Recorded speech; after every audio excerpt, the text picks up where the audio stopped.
Thank you, Jesus. Thank you, Jesus. What a powerful evening. Yeah, I want to take this opportunity to welcome you in this service of power. We always call it Miracle Friday. And I believe that there is a miracle to you this night again. Join us as we worship the Lord together, as we praise Him for who He is. Hallelujah, hallelujah, hallelujah. Mahali pote ulipo tu concentrate mind yako hapa. Concentrate mind yako kwa Mungu, ili kwamba apate tena kutumia na kubadilisha maisha yako. Kupitia maabudu haya, naamini kuwa kuna kitu mpya kitaingia katika maisha yako. Kupitia ibada ya leo, naamini kuwa kuna kitu mpya ambacho kitaingia katika maisha yako. Basi kwa dakika moja muinulie tu Mungu mikono yako na kumwambia maneno matamu. Mwambie Bwana unatosha, mwambie Bwana unaenea. Mwambie Yesu asante sababu ya ulinzi unaendelea kufanya kwangu. Mwambie Yesu asante sababu ya kazi yako unaendelea kufanya ndani ya maisha yangu. Mwambie isingelikuwa neema yako kama mimi siko tena. Isingelikuwa uwezo wako kama mimi siwezi kuongea tena. Isingelikuwa neema yako kama siwezi kutembea. Isingelikuwa neema yako kama siwezi hata kuongea. Naendelea kufanya makubwa na miujiza katika maisha yangu. Ni nini naweza kukulipa isipokuwa moyo wa sifa? Ni nini naweza kukupea isipokuwa moyo wa maabudu? Ni nini naweza kukulipa isipokuwa kukuinua? Ni nini naweza kukulipa isipokuwa kukuabudu? Abudu Yesu mahali pote ulipo na kumwambia unastahili. Unatosha, unaenea. Unatosha, unaenea. Hakuna aliye kama wewe Bwana. Hallelujah, hallelujah. Holy you are, holy you are, holy you are.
Sing hallelujah.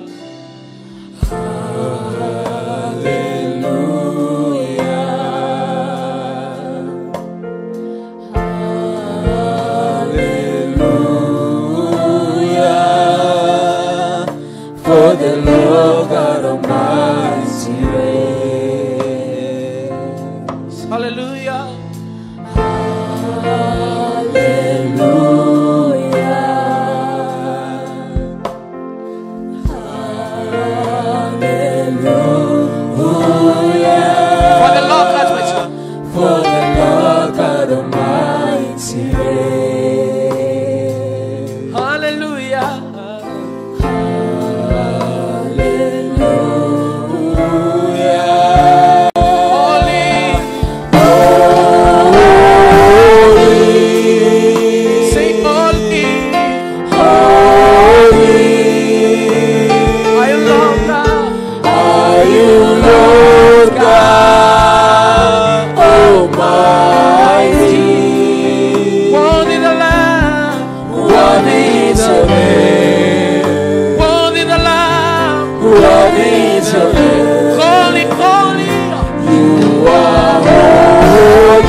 Say again, you are holy.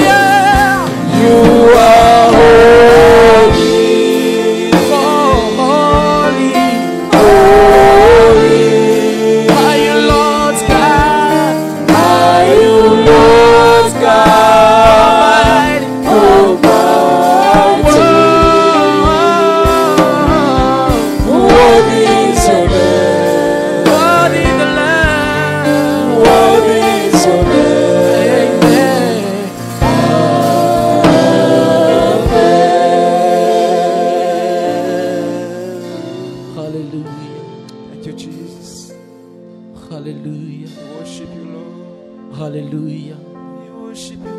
Hallelujah. Hallelujah. Hallelujah. Hallelujah. Hallelujah. Hallelujah. Hallelujah. Hallelujah. Hallelujah.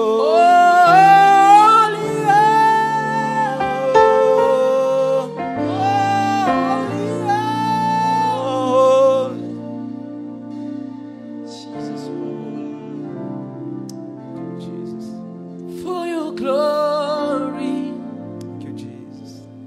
I will do anything just to see you, to behold you as my King. For your glory, I will do anything just to see you, to behold you as, sing for your glory, for your glory. Hallelujah. I will do anything just to see you. Yes, Lord. To behold you as my King. For your glory, for your glory, your glory. I will do anything just to see you, to behold you as my King. To behold you as my King. For your glory, I will do anything.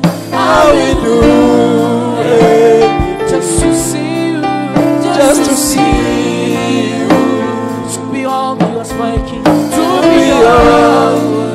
Tell him, for your glory, for your glory, I will do it, just to see, just to see, to behold you as my King.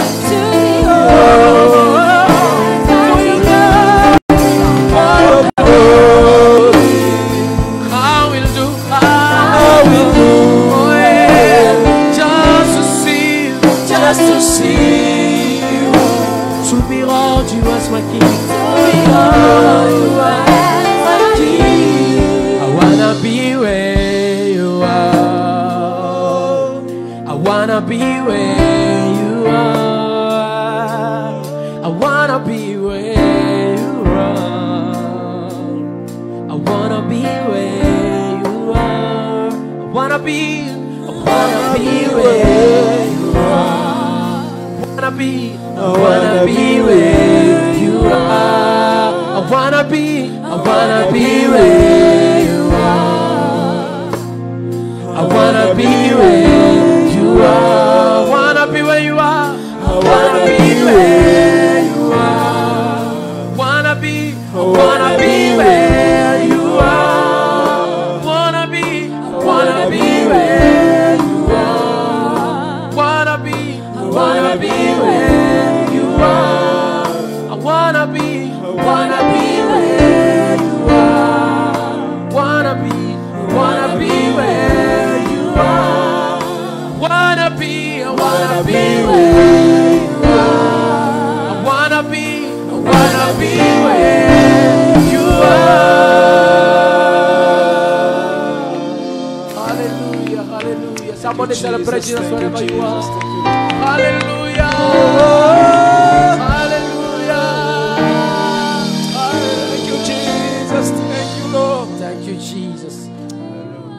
Hallelujah. Mwambie tu hivi, unaweza haujawahi kushindwa.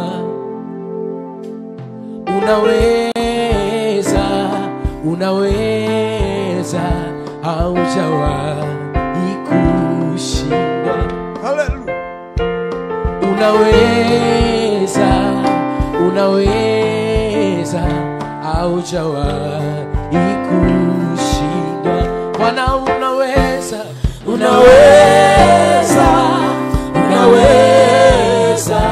haujawahi kushindwa. Unaweza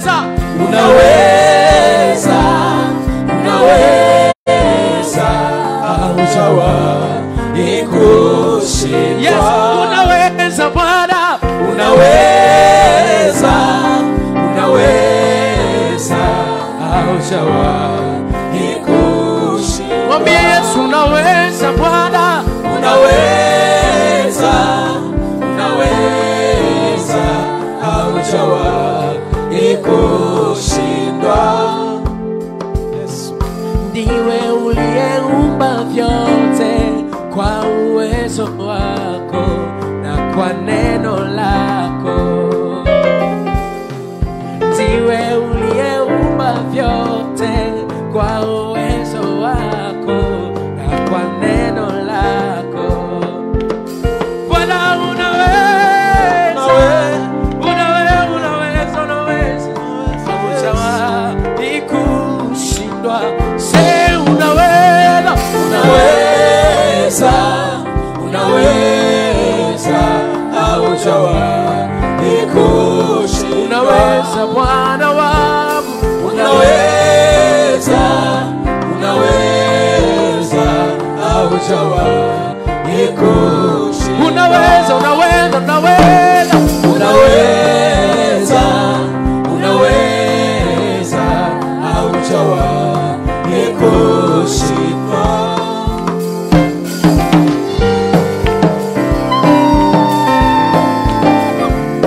hallelujah, hallelujah.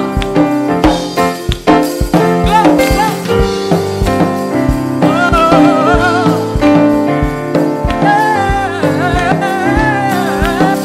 Bwana unaweza, unaweza, unaweza, haujawahi kushindwa. unaweza, unaweza, unaweza, haujawahi kushindwa. unaweza Bwana, unaweza, unaweza, haujawahi kushindwa. unaweza Bwana, unaweza, unaweza, haujawahi kushindwa. wahambanati, oh wahambanati, oh wahambanati, siyaboga. Wahambanati, oh wahambanati, oh wahambanati, siyaboga. Yesu wahambana, Hambanati, oh hambanati, oh hambanati, siamo. oh Yesu wahambana, Hambanati, oh hambanati, oh hambanati, siamo. say Yesu wahambana. Hambanati, oh hambanati, oh hambanati, siamo. Oh Yesu wahambana, Hambanati, oh hambanati, oh hambanati, siamo. oh siyaboga Yesu, Siabonga Jesu, siabonga konyama Yesu, siabonga Jesu, siabonga, oh siyaboga Yesu, siabonga Jesu, siyaboga Yesu, siabonga konyama Yesu, siabonga Jesu, siabonga, oh siyaboga Yesu, siabonga Jesu, sinyama neju, siabonga konyama Yesu, siabonga Jesu, siyaboga, siabonga. Ole.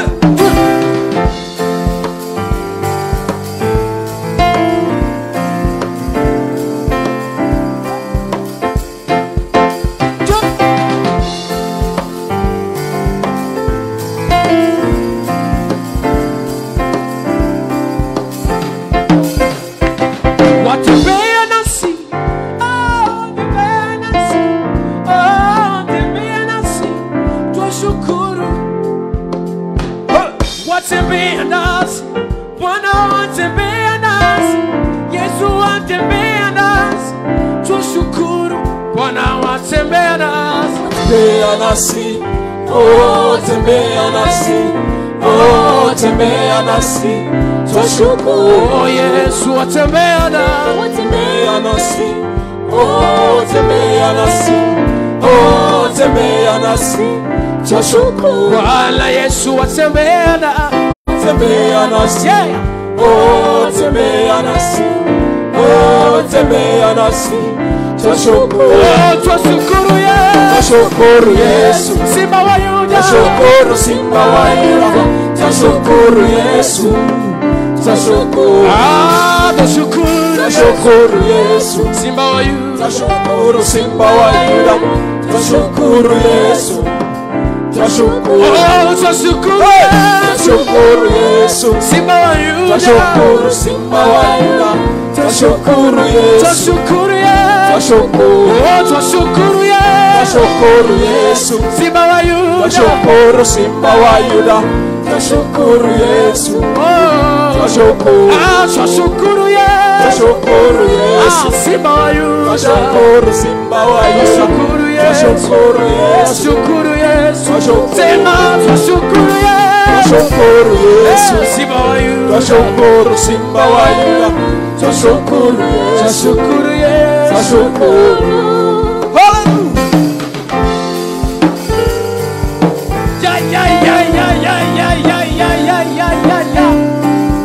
Somebody dance for Jesus.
weza.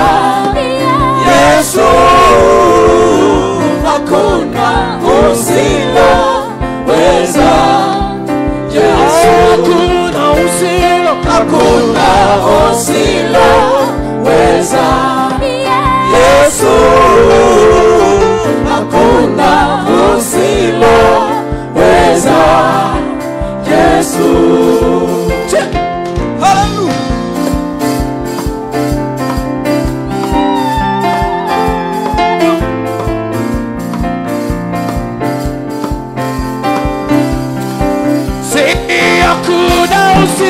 Hakuna usiloweza. Yesu, hakuna usiloweza. Yesu, hakuna usiloweza. Yesu, hakuna usiloweza. Yesu, hakuna usiloweza. Yesu, hakuna usiloweza. Yesu, hakuna usiloweza. Yesu, hakuna usiloweza. Yesu, hakuna usiloweza. Yesu, hakuna usiloweza. Yesu. Come on, somebody, celebrate the Lord. Come on, somebody, celebrate Him, celebrate Him, celebrate Him. Glory, glory. Thank you, Jesus. Hallelujah. Glory to Jesus. I say glory to Jesus. Amen. I say glory to Jesus. Amen. I say glory to Jesus. I said glory to Jesus. President Worship, thank you so much. May the Lord bless you. May the Lord bless you. May the Lord bless you. Glory to Jesus. Father, we thank you and we bless you. We honor you and we praise your holy name. Thank you for the praise and worship and for your glory upon your people. As I read this word, let it enter into your people's lives and transform them. In Jesus' name I pray and believe. Amen. Second Thessalonians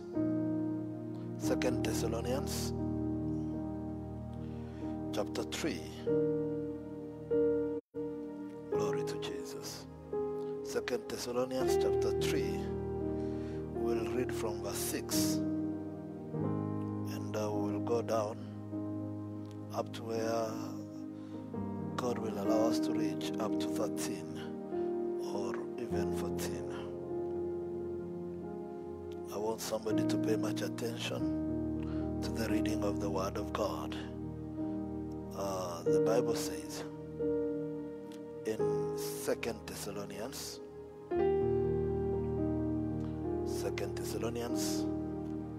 chapter 3 and from verse 6. But we command you, brethren, in the name of our Lord Jesus Christ, that you withdraw from every brother who walks disorderly and not according to the tradition which he received from us. For you yourselves know how you ought to follow us, for we were not disorderly among you, nor did we eat anyone's bread free of charge, but worked with labor and toil night and day, that we might not be a burden to any of you. Not because we do not have authority, but to make ourselves an example of how you should follow us. For even when we were with you, we commanded you this: if anyone will not work, neither shall he eat. For we hear that there are some who walk among you in a disorderly manner, not working at all, but are busybodies. Now, those who are such, we command and exhort through our Lord Jesus Christ, that they walk in quietness and eat their own bread. But as for you, brethren, do not grow weary in doing good. And if anyone does not obey our word in this epistle, note that person and do not keep company with him, that he may be ashamed. Amen.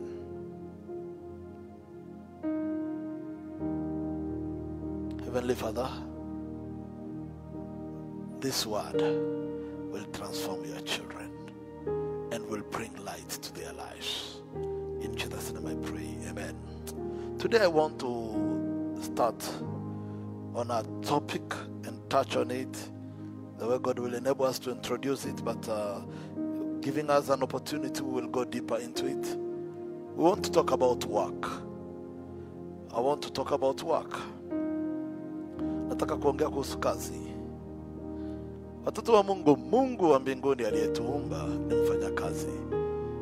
God is a worker. Unapotazama mbingu alizoziumba, kazi aliyoifanya, uelekeo aliyotupatia toka mwanzo. Unaposoma kitabu cha Mwanzo sura yake 1, pia Mwanzo sura yake 2, unaangalia kazi aliyoifanya Mungu, unagundua ya kwamba Mungu ni mfanya kazi. Na Mungu hayuko aina ya kukaa kimya bila kufanya kitu. Mungu hawezi kaa bila kufanya kazi, kwa sababu katika umungu wake anajulikana kwa kazi anayoifanya. Uangalie kwa schedule yake, ama uangalie kwa kalenda yake, uangalie kwa mpangilio wake wa kazi, utakuta ya kwamba hakuna muda yoyote hiyo Mungu alikaa idle. Mungu alitumika Monday, akatumika Tuesday, akatumika Wednesday, akatumika Thursday, akatumika Friday, alafu akatumika pia siku ya 6 na akapumzika siku ya 7. Inamaanisha nini, mtoto wa Mungu? Mungu alielewa jinsi kazi inavyohitajika kufanyika. Nataka unielewe na unifuate kidogo, mtoto wa Mungu. Watu ambao wanatembea na Mungu ni sharti waanze kuelewa ya kwamba ikiwa Mungu ni chapa kazi, basi tutajulikana kupitia kazi tunayoifanya. Mungu hajaita watu ili kwamba wawe wavivu na wawe watu wa kuketi mahali, waketi tu chini wakingojea kula na kunywa ili kwamba wafure na wanone waje kufa kama Eli. Mungu hajatuita tuwe hivyo. Biblia inatuambia ya kwamba Eli alikuwa amekuwa na miaka 98 na alikuwa amenona sana, alikuwa amechaa kwa kiti, mpaka wakimletea habari ya kwamba sanduku la agano limechukuliwa na watoto wake wameenda. Eli akaangukia shingo na akafa kwa sababu alikuwa mnono. Sasa Mungu hajatuita tukule, tukae tu chini tuko tunakula na kunywa, tujijaze, tufure, tunone, alafu tukuje kuanguka siku moja tufe. Mungu ametuita tufanye kazi. Na ikiwa tumeitwa kufanya kazi, basi mtoto wa Mungu utaamuka leo uanze kufanya kazi. Kama unanisikia sema amen. Kazi.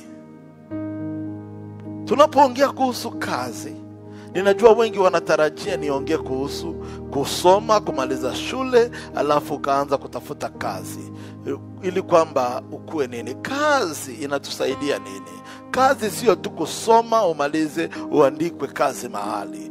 Pia wale ambao wanafanya biashara ni kazi. Pia wale ambao ajiri vitu vichache ni kazi. Kazi ni chochote kile unachokifanya ambacho unatarajia kupata matokeo ndani yake, ambacho unatarajia kupata mafanikio ndani yake. Chochote kile unachokifanya ukiwa unatarajia kupata mafanikio ndani yake. Sasa tuko na shida kwa sababu watu wengi wanataka kupata mafanikio lakini hawataki kutumika. Watu wengi wanataka kuona mambo yakifanyika lakini hawako tayari kuchapa kazi. Watu wengi wanatamani wajisikie tu siku moja wameinuka na wakafanyikiwa lakini hawako tayari kufanya kazi. Bwana ananituma nikuambie leo, mtoto wa Mungu, ikiwa unataka siku moja uwe na mafanikio, basi jifunze leo kuwa mfanyakazi. Kitakacho kufanya ufike kwa ngazi ambazo zitaleta heshima, jifunze kuwa mfanyakazi. Watu wengi wanapenda kujifananisha na wengine. Unasikia mtu anasema, one day I will be like so and so, one day I will be like so and so, and me, my role model is so and so. But if you ask them, what do you do so that one day you may be like so and so, wanakuambia by God's grace. Hata wao hakuna kenye wamefanya isipokuwa tu ni neema ya Mungu imewakumbuka. Sikiza nikuambie siri leo, mtoto wa Mungu, kila mahali ambapo utaona kuna kitu kinaonekana kwa macho kimesimama, elewa ya kwamba kuna kazi imefanyika. Kwa sababu hata Mungu mwenyewe mbinguni alikuwa yeye na Mwana na Roho Mtakatifu. Kwa kuumba walihitaji neno tu, lakini kazi walifanya. Kwa sababu ilihitajika pawe na matokeo, basi palihitajika pawe na kazi. Mtoto wa Mungu, leo nimekuja kukuambia, amuka toka katika usingizi ya ndoto zisizofaa. Amuka toka katika usingizi ya mawazo na maneno matamu ambayo hayaleti mafanikio. Anza kujiuliza na kujiengage kujua ya kwamba ni sharti ufanye kazi. Tumesoma andiko mahali Biblia inasema, Paulo akaandikia Watesalonika akawaambia, tafadhali ninawaomba. Acha niangalie kwa Kiswahili anasema nini pale. Kuna translation moja ambayo nilisoma ambayo ilinifurahisha kwa Kiingereza, ambayo inasema, I beseech you, do not associate with idols. People who are sitting idle, they are not doing anything, they are just sitting there. Lakini Kiswahili inasema nini? Sura 3 mstari wa 6. Biblia inasema,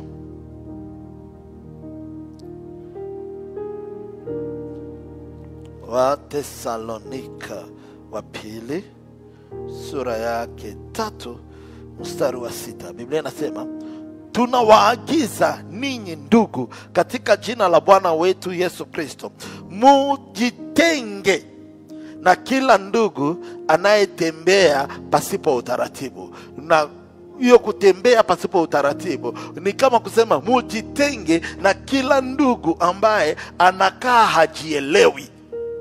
Mtu ambaye anaamuka ukimuuliza mpango wake wa siku uko namna gani, unasikia tu anakuambia, mimi leo niko area. Mtoto wa Mungu, uko area ukifanya nini? Unajua nani mwenye alikuwaga area kwa Biblia? Ndio mwenye unaanza kufanya baba yako. Biblia inaniambia kwa kitabu cha Ayubu sura 1 mstari wa 6, na Mungu akamuuliza shetani, umetoka wapi? Shetani akamwambia, nimekuwa nikitangatanga katika kuzunguka duniani. Watu wa kuzunguka na kutangatanga, watu ambao hawajielewi wanataka nini, watu ambao wako area, ni watu ambao wamevamiwa na roho ya kishetani, roho ya kuzunguka na roho ya kutokujielewa. Leo nina ujumbe kwako, toka katika kuzunguka na kukaa area. Amuka uanze kufanya kazi. Iko aibu, mtoto wa Mungu, kuamuka asubuhi unaketia kwa kitanda, unaanza chatting kutoka asubuhi. Wewe kwanza hiyo bundle yenyoko na sio yako, umekopa credo, na unaanza chatting mpaka inafika jioni. Unatarajia uamuke uende utafute nani atakupatia kenye utakula. Iko aibu kubwa, mtoto wa Mungu. Bwana amekupatia nguvu, Bwana amekupatia mikono miwili, Bwana amekupatia miguu, Bwana amekupatia akili, Bwana amekupatia nguvu. Anachokitamani kutoka kwako ni kufanya kazi. Kama unanisikia sema amen. Mtoto wa Mungu hautakaa chini milele huko unaangalia unasema tu ninajua one day the Lord will remember me. Ninajua one day my cards will turn. I know my tables will turn. Yes, they will turn even from where they are. Zianguke zaidi kwa sababu hakuna mahali zitatania isipokuwa uamuke uanze kuzitani. Mtoto wa Mungu, Bwana anatuagiza kupitia andiko hii ya kwamba tujitenge na watu wasiotaka kutumika. Tujitenge na watu ambao hawataki kufanya kazi. Tujitenge na watu ambao wamejaa uvivu na akili zao zote zimejaa ulegevu. Tujitenge mbali na wao. Na mimi acha niongeze wengine ambao tutajitenga mbali na wao. Tujitenge mbali na watu ambao wanajaa maono makubwa makubwa na hawawezi kutimiza madogo. Wako too busy wakikwambia one day I will buy a chopper, one day I will buy a house, one day I will do ABCD. Before you start doing that, can you do something small or let our eyes see something touchable? Kila siku natuambia mpango, kuna mpango huko, utapanga mpaka lini? Mtoto wa Mungu, planning is good, but learn to start implementing what you plan. Heri niwe na rafiki ambaye atanipatia idea ya kupata shindano na ikifika jioni anionyeshe shindano, kuliko rafiki ambaye atanipatia maono ya kujenga nyumba Switzerland na baadaye tena anaendelea kubaki kwa hiyo ndoto. Manake hata hiyo ndoto yeye mwenyewe hajaamuka ndani. Na mtu mwingine akatuambia ya kwamba for your dream to come true, you must wake up. You can never keep on dreaming forever and expect your dream to be true. For your dream to be real, for your dream to come true, you must, number one, wake up. Sasa watu wengi wangali wanalala na wanataka tuamini ya kwamba maono yao yanaenda kutimilika. Kama unataka maono yatimilike, mtoto wa Mungu, zaidi ya maombi, zaidi ya ndoto, zaidi ya kunena kwa lugha, zaidi ya mengine yale yote, amuka ufanye kazi.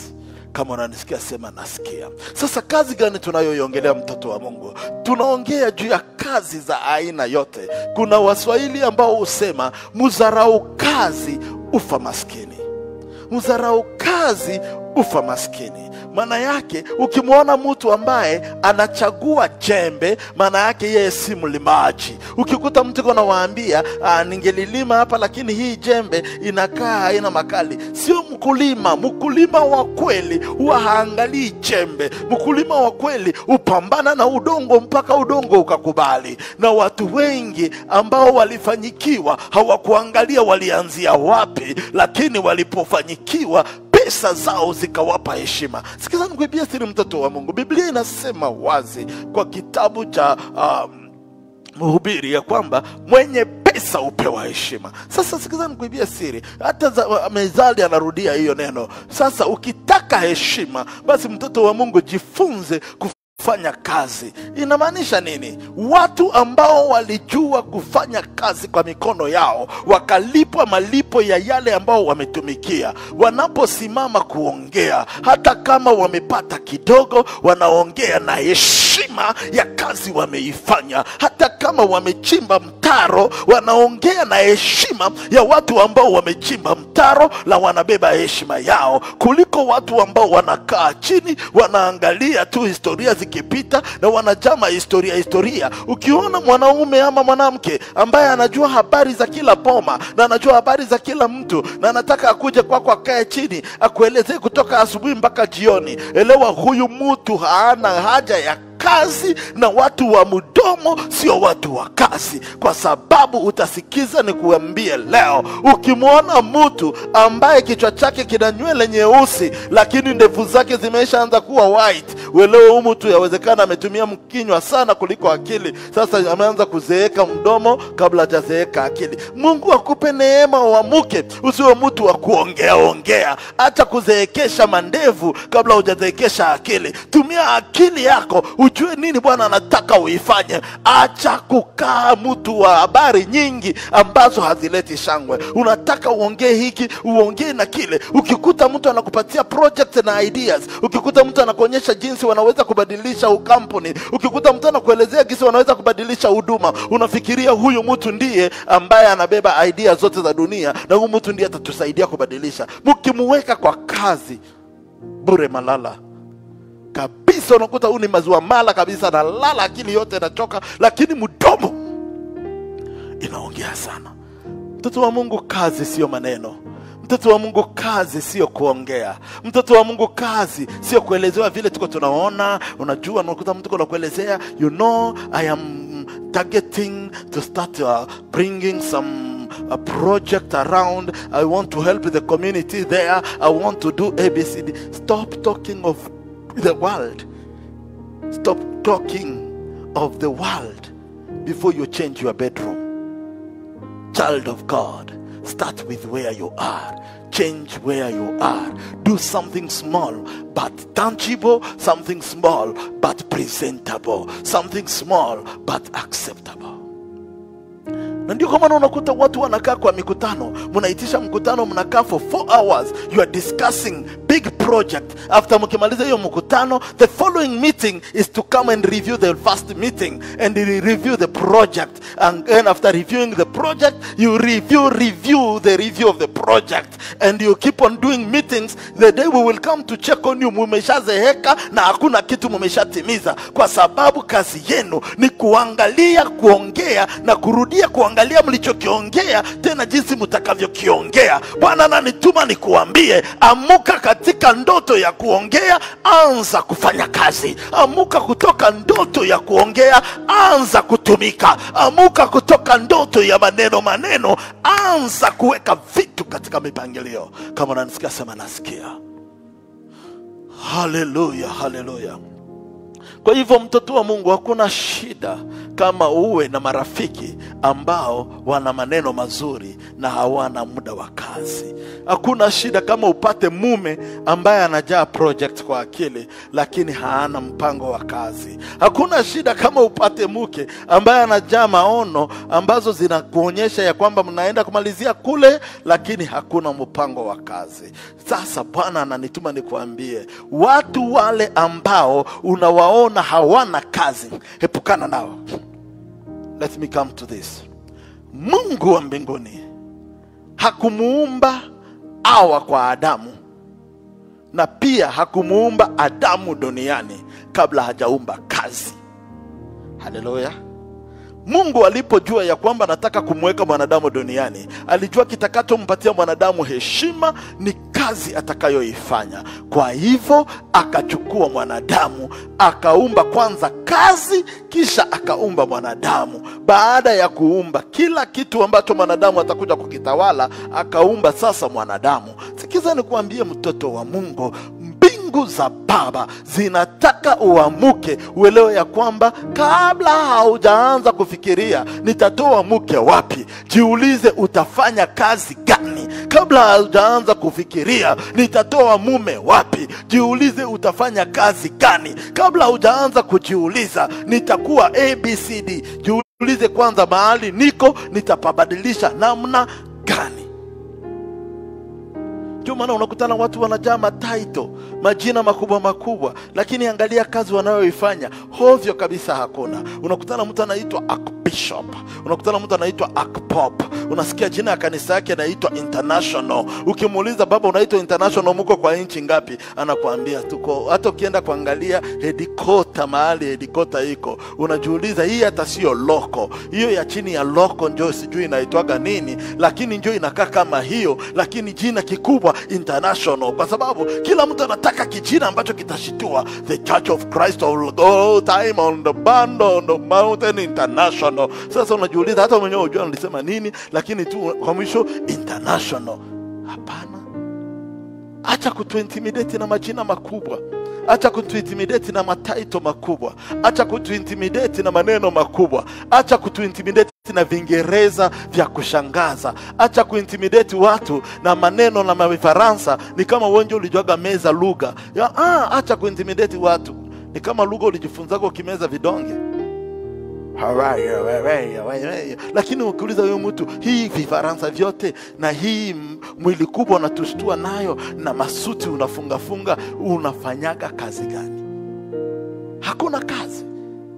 Kazi ni kuharibia wengine kazi. Leo Bwana ananituma nikuambie, amka, jiulize uliumbika kufanya kazi gani duniani. Sikiza nikuibia siri, mtoto wa Mungu.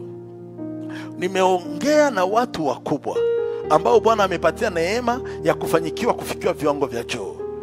Haleluya. Kuna wale ambao waliandikwa kazi baada ya shule na wakapata makazi, wakaanza kupanda ngazi moja baada ya nyingine. Lakini hata wale, kwanza nianze na wale waliniambia siri moja ya ambayo iliwafanya kufikia mahali wamefika. Mungu ni mwema na waaminifu wake ni wa milele, na Mungu amewaneemisha, lakini pia wao ni chapa kazi.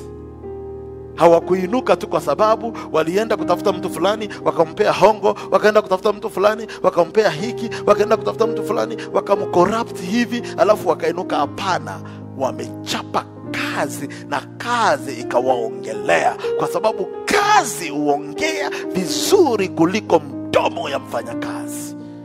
Watu wanapoangalia kile unakifanya wanaweza kushuhudia huyu ni chapa kazi. Na kuna wakati utapiga mdomo kwa muda mrefu, na watu wakiangalia matokeo ya mdomo yako ni bure kabisa. Leo Bwana ananituma nikwambie, mtoto wa Mungu, kazi inaweza kukupa nafasi ya kuinuka. Ukifanya kazi kwa bidii, kuinuka utainuka. Kazi huongea vizuri kuliko maneno ya mfanyakazi. Haleluya.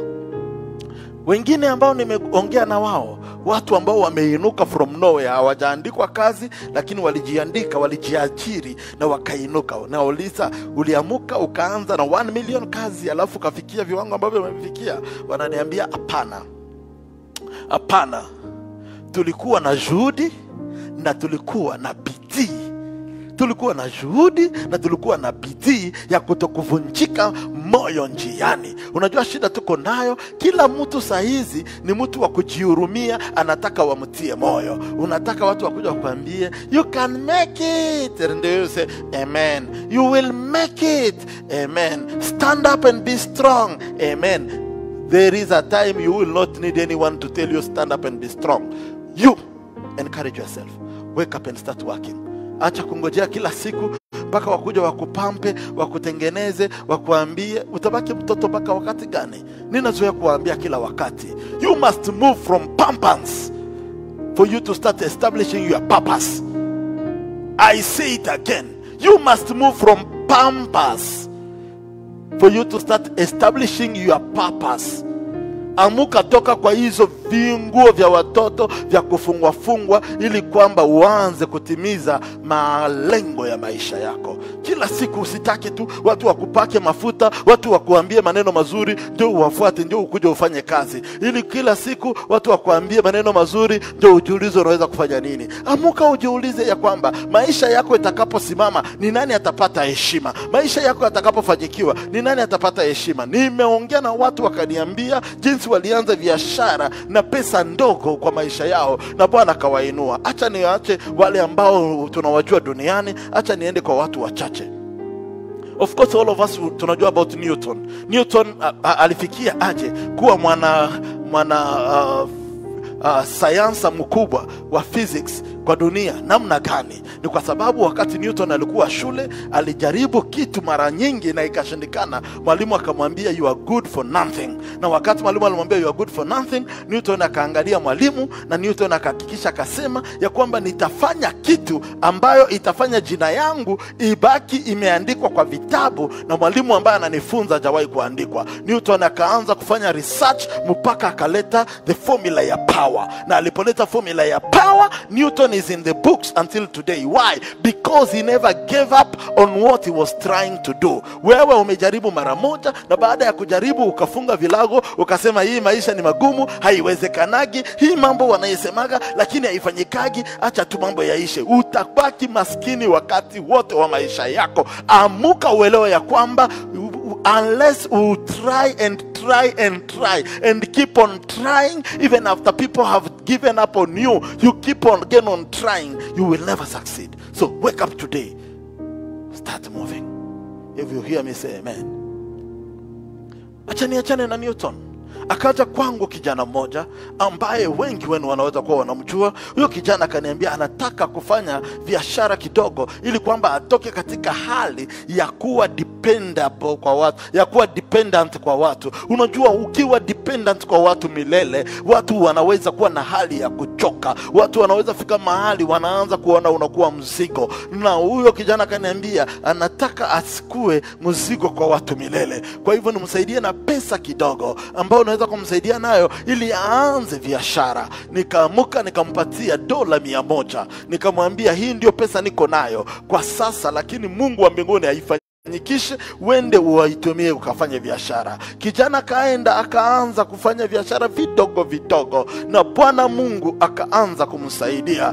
Biashara alivyoanza kuvifanya vilikuwa biashara ya kuuza nguo. Anatafuta nguo, analeta kama ni nguo 2, anatafuta client, anawauzia, na anaendelea hivyo. As I am talking, huyo kijana Mungu amemuinua, ana duka zake 2 na he is living a independent life, mahali ambapo Bwana amemfanyikisha, na nikimuona Bwana amemuinua nasikia vizuri. He is among my designers, watu ambao wananitengenezea nguo ambazo ninavaa. Ninakumbuka alipokuja, nilipompea hiyo $100, alienda akaitumia, na baada ya kuitumikisha akanirejeshea pesa, akanibariki siku moja, akaniambia ninakubariki kwa sababu wewe ndio ulinianzisha kazi. Na sasa hivi Mungu amemubariki na kazi ya mikono yake imebarikiwa. Ana familia na anaishi. Hawezi kujulikana ya kwamba alianza na $100 ili kwamba Bwana amfikishe mahali yuko. Unaongea juu ya $100, unafikiria $100 kwa pesa za Kenya ni 10,000. Hiyo ni pesa nyingi. Acha nikurudishe kwa yule ambaye siku moja alikuja kanisani akaniambia anahitaji Mungu amsaidie, nimsaidie tu na kitu kidogo. Nikaenda kwa mfuko wangu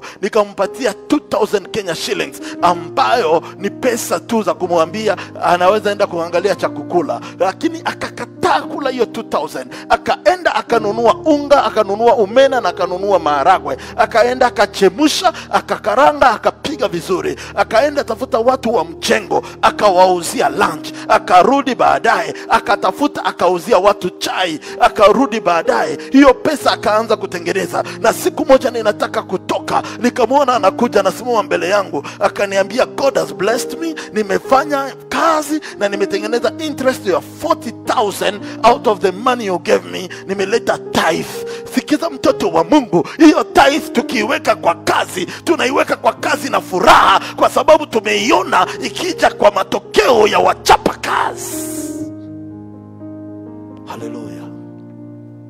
Sasa ujiulize mtoto wa Mungu, ikiwa mtu atapewa shilingi 2,000, anachukua anaenda kujifanyia kazi, baada ya kupewa 2,000 anarudi na analeta tithe ya 4,000. Manake ni kama mwenye ananiambia nimebarikiwa sana, nimerudisha hiyo 2,000, mtafuta mwingine mtu mtapea, na zaidi ya hiyo nimeleta ingine double juu. Maana yake kutaka kuambia katika mikono yetu kuna baraka, lakini Mungu habariki maombi yetu. Mungu anabariki kazi ya mikono yetu. Tunapoomba, maombi yale ambayo tunayakiri yanaenda kukutana na the material work we are doing, so that it may be expanded and blessed. God sent me to tell you, besides praying, more than anything you are doing, wake up today, start working. Stop being lazy. Acha kuwa mvivu na unafikiri kila kitu itakukuta mahali uliko. Mtoto wa Mungu, amuka ufanye kazi. Kama unanisikia sema amen. Kama unanisikia sema amen. Hallelujah. Amuka ufanye kazi. Paulo anaandika akasema, asiyetumka na asile. Hapo ndio kuna shida. Sasa shida tuko naona ni kwamba wasiotumika wanakula sana. Among the people who eat a lot, people who don't work, they eat a lot. Watu wale ambao hawatumiki, ukiwanyima chakula wanaweza kukuua, wanaweza kukukula hata wewe. Ijapokuwa Paulo anaandika kwa mstari wa 10 pale mahali ambao tumesoma, ukisoma mstari wa 10 inasema nini? Yes, 10. Help us dear Lord. Kwa maana hata wakati tulipokuwa kwenu tuliwaagiza nyinyi neno hili, kama mtu hataki kufanya kazi basi na asile chakula. Inamaanisha nini, mtoto wa Mungu? Kuna vitu ambavyo ukijizoweza kuvifanya kwa maisha ya mtu, unapofikiria unamsaidia, unaharibu maisha yake. Jifunze kufunza watu kazi. Haleluya. Jifunze kuweka watu kwa kazi. Acha nirudi hapa. Watu, aina ingine ya watu ambao unafaa kukimbia mbali na wao ni watu ambao wamefunika uvivu wao kanisani.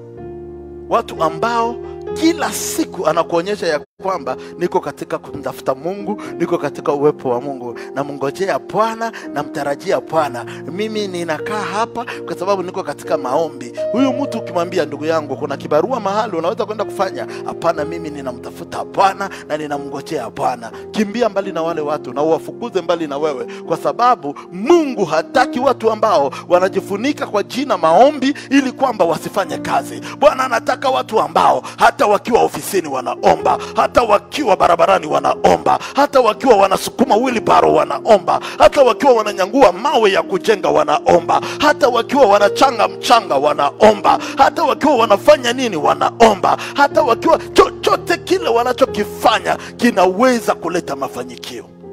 Sifa kwa Jehova. Nasema sifa kwa Jehova. Nasema sifa kwa Jehova.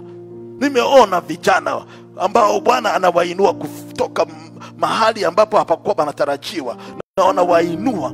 Nimeona kijana ambaye amekuwa akienda anatafuta kazi tu za kununua vitu huko mahali ambapo wewe hauwezi kufika. Unajua, niko na shangaa mtu kuna kuja na kuambia, oh, mimi sina kazi kwa sababu I need like to get 100,000 for me to start working. 100,000 for you to start working? Mtoto wa Mungu, mimi nimeona watu wakienda Kikomba, watu wakienda Isili, anaenda anatafuta, anasaidia wale wavivu kama sisi ambao watuendagi huko kutafuta vitu. Unaona mtu anaenda kutafutia na anakuja na kuletea imeandikwa Tokyo, lakini ni Tokyo kutoka Kikomba, na anakuuzia na anapata mafanikio kidogo, na anarudi tena anaenda anatafuta pale Kikomba, tena anakuja na kuuzia kiatu, anaenda anatafuta pale Kikomba, tena anakuja na kuuzia mafuta, na maisha yake inaendelea, kwa sababu Mungu ubariki kazi ya mikono yetu.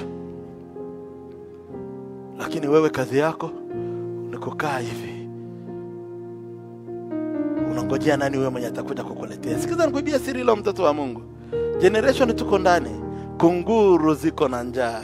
Hakuna kunguru inamulisha Elia siku hizi. Elia anakaa eti anangojea kunguru ajamulishe. Wapi? Kunguru ya wapi? Kunguru ya siku hizi nayo yuko broke, nayo iliona corona, ikiletewa mkate kuletea itamanga. Amuka. Acha kungojea kila siku kunguru wakuletee mkate. Amuka leo kwa jina la Yesu. Anza fanya kazi. Hatuko tena kwa dispensation ya watu kupewa mana jangwani. Tuko kwa dispensation ya wakati wa Joshua. Ni sherti watu wafanye kazi ili kwamba wabarikiwe. Wakati wa Musa tulipokuwa jangwani, Bwana alitupea mana, na Bwana akatupea mana ikatusaidia, tukakula mpaka tukaanza kwa tunaacha inaoza, tukafikiri maisha itaendelea namna hivyo. Sikiza nikuibia siri. Tulipovuka bahari ya Shamu, Bwana akaleta kwale, akaleta mana, tukasonga na vizuri. Tukasikia kiu, akagonga mwamba, maji yakatoka, tukakunywa, tukasema hivi ndio maisha yanafaa kuendelea, na hivi ndio mambo yanafaa kuwa. Tukasonga, tukasikia vizuri. Miaka yetu 40, kwa sababu hatufanyi kazi yoyote, tunaletewa chakula kwa mapua, tunaletewa chakula kwa mdomo, tunatembea mpaka tunasahau Mungu. Tunataka mpaka tunaanza kuintimidate Mungu. Tunataka kurudi huko Misri, tunataka kurudi huko Misri kwa sababu tunaona chakula. Acha tufike Jordani. Baada tu ya kukanyaga miguu kwa maji, walipoingia nchi ya ahadi, Mungu akafunga mana, Mungu akafunga kwale, Mungu akafunga kila kitu. Akawaambia, si nimewapea nchi, limeni, kanyeni kazi. ndio wakagundua ya kwamba udhaifu na uzembe wao wa kuregea katika jangwa kuletewa chakula kwa mdomo umekwisha. Ndio kizazi tulio ndani saa hizi. Hatuko kwa kizazi ya mana na kwale, hatuko kwa kizazi ya maji kutoka kwa mwamba, tuko kwa kizazi ya limeni shamba. Tuko kwa kizazi ya limeni shamba. Ni sherti uamuke uelewe ya kwamba utalima shamba. Mchungaji ambaye ninaongea naye, tuache kuexploit watu wa Mungu, tuwafunze kufanya kazi ili kwamba sadaka yao isiwe machozi, iwe baraka. Nimechoka kuwaona watu wakikaa kanisani, unawaweka watu kanisani Monday unawaambia kuko maombi sijui ya faragani, Tuesday kuko maombi sijui ya murago, Wednesday sijui kuko maombi sijui ya kuinuka, sijui Thursday kuko maombi ya kuvunja laana, Friday kuko maombi ya anointing oil, sijui Saturday kuko maombi ya opening eyes, alafu Sunday sijui itakuwa breakthrough service. Na hiyo wiki yote umewekea watu hivyo, unahakikisha wanashinda kanisani asubuhi mpaka jioni, kazi hawafanyi. Lakini cha mshangao, wale watu unawaitisha sadaka kila siku, wanatoa sadaka, hawaendi kazi, wanaishi hapo wakitoa sadaka. Na hiyo sio wiki moja, hiyo ni mpango ya maisha yao yote, waishi kanisani. Na ndio maana unakuta watu wana complain wakitoa, na ndio maana sadaka nyingi zinabeba laana. Wafunze watu wafanye kazi, waende wafanye kazi. Wanapokuja kumtolea Mungu, wanamtolea kutokana na matokeo ya baraka ya mikono yao, baraka ya pato yao, baraka ya mafanikio yao. Waruhusu watu wajue kumtafuta Bwana hata wakati ambapo hawakai kila siku karibu yako, ukiwafunza uvivu na ukichukua sadaka. Alafu ndio unakutana mtu mwingine akaniambia, mbona sasa ndio mambo imekuwa mabaya? Kwa sababu wachungaji wote ni watajiri na Wakristo wote ni wamaskini. Nikamwambia hiyo sio ndivyo nafaa kuwa. Wachungaji kazi yao ni kujenga watajiri ambao Bwana anataka kuinua. Watu kazi yao ni kutoa watu kutoka kwa mavumbi, wawafunze jinsi ya kuinuka, sio kwa kumtafuta maombi peke yao, lakini pia kwa kuwa encourage wawe wachapa kazi wazuri katika kila sekta ambao wako ndani. Inajalishi na haijalishi unafanya kazi katika sekta gani, amuka uwe mfanya kazi hodari. Kama unanisikia sema amen. Hallelujah.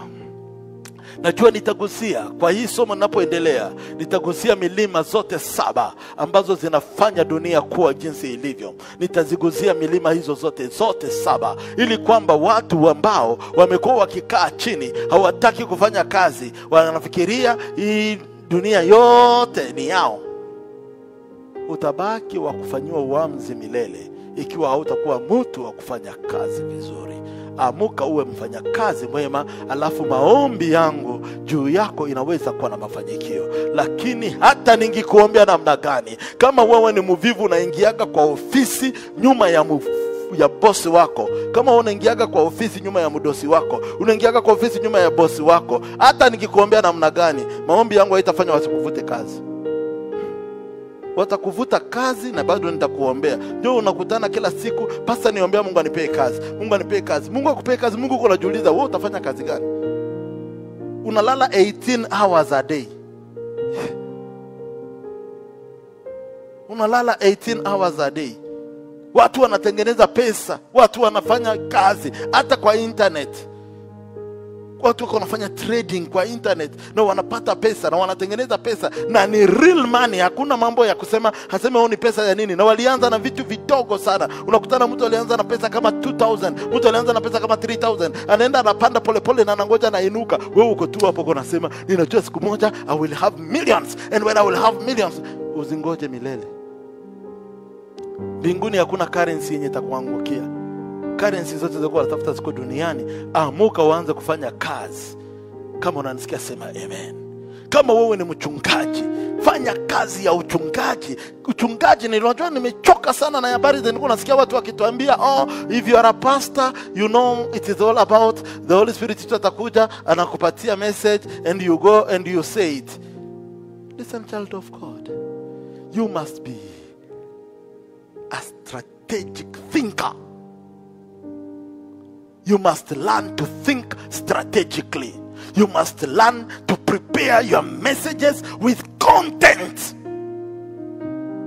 Sio kuamuka tu unasema leo nasikia niongee juu ya ulimi. Watoto ulimi wa Mungu unasema ulimi mpaka unaanza kujikutana unaanza kuambia watu na Mungu atubu. Kwa sababu you take your work not seriously. You always take your work to the shallow end operation. That's where you operate from. Always shallow. God wants you to wake up. Even if you are a pastor, even if you are an evangelist, even if you are whoever you are, wake up and be a smart thinker. A smart thinker. Plan well. Prepare your message well. Have some notes down. Make sure the message that the Lord has given you is well prepared. You are passing the message with power. You are releasing the message with clarity. People are hearing what God is saying. Be a good worker. If you think being a preacher is enough, then you have to understand that God has more than just being a preacher. God wants you to learn in other sectors. I've said there are 7 mountains of influence. Learn every mountain and understand the way they operate, because the people God is giving you are not just there to say amen blindly. They must say amen to a message that is clear and is correct. You must be always theologically correct whenever you are passing the message of God, because God is an orderly God. So you must be a good worker. You must work well, even in the kingdom of God. You must be a worker, a smart worker. You must always have content of what you are doing. Don't just guessing things for you to say this is a work of God. Mtu akaniambia sema inaonekana kila mtu mwenye anashindwa na kazi yuko nakimbia kufungua kanisa. Nawaambia hapana.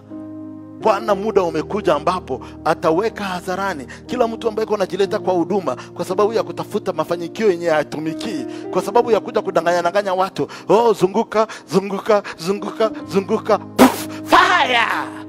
Hiyo inaenda kuisha.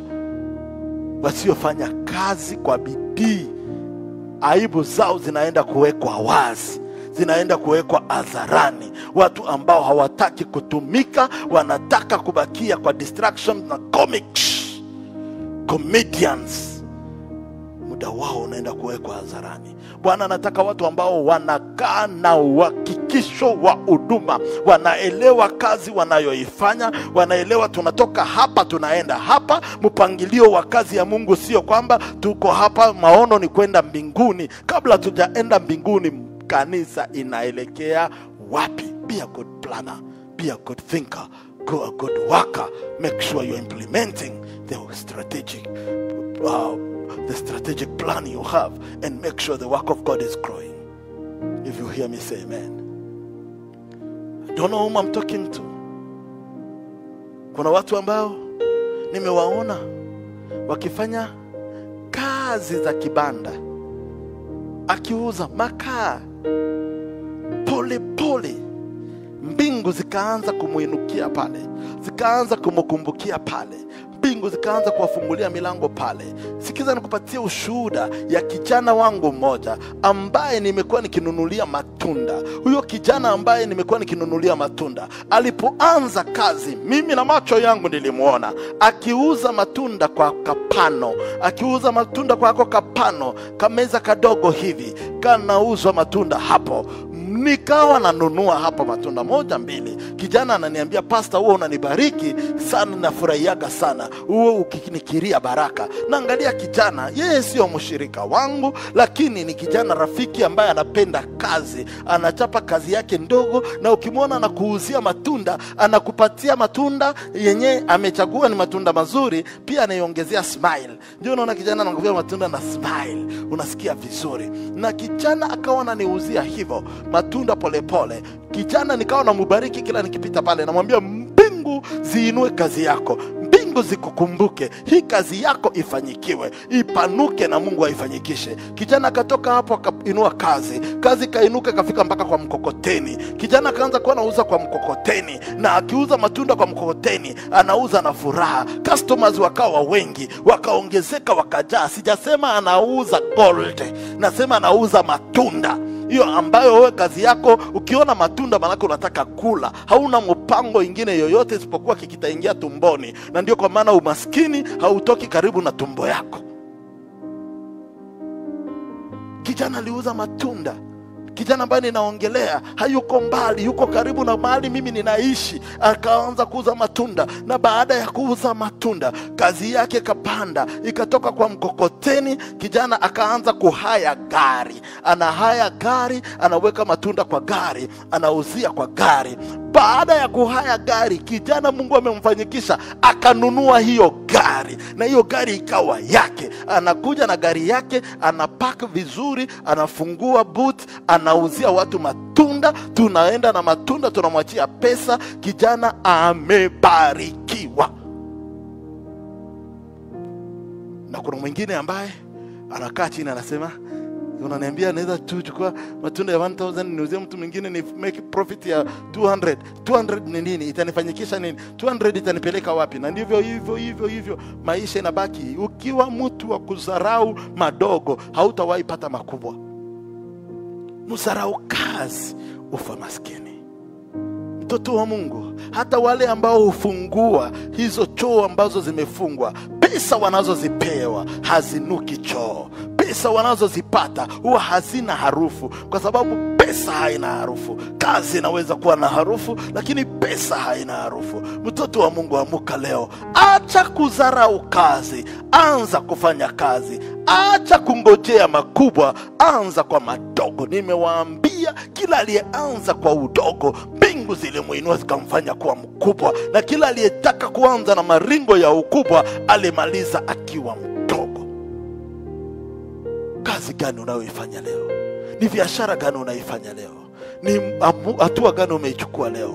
Oh, mimi sina space, ningelitaka nifanye farming lakini sina space. Hauna space, mtoto wa Mungu. Kuna watu wako wananunua gunia, wanamwaga udongo juu, wanaweka kwa nyumba zao, anamwaga udongo juu, anakuwa kimiminia maji, anaweka mbegu ya terere, na baada ya mwezi kadhaa terere zinakomaa ndani ya nyumba. Terere zinakomaa, wanatoa, wanaenda kwa kibanda hapo nje, wanauzia wamama wa kibanda, wanatengeneza pesa kidogo, wanaenda kuweka na zingine, wananunua ingine mbegu, wanakuja kupanda kwa gunia hapo kwa nyumba yao. Wewe unakaa hapo unasema nini?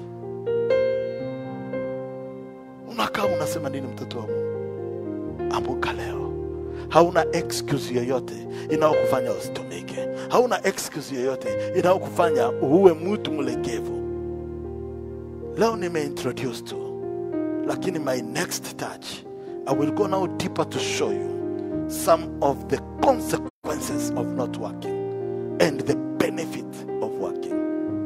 I will show you the consequences of not working, and next I will show you the benefit of working.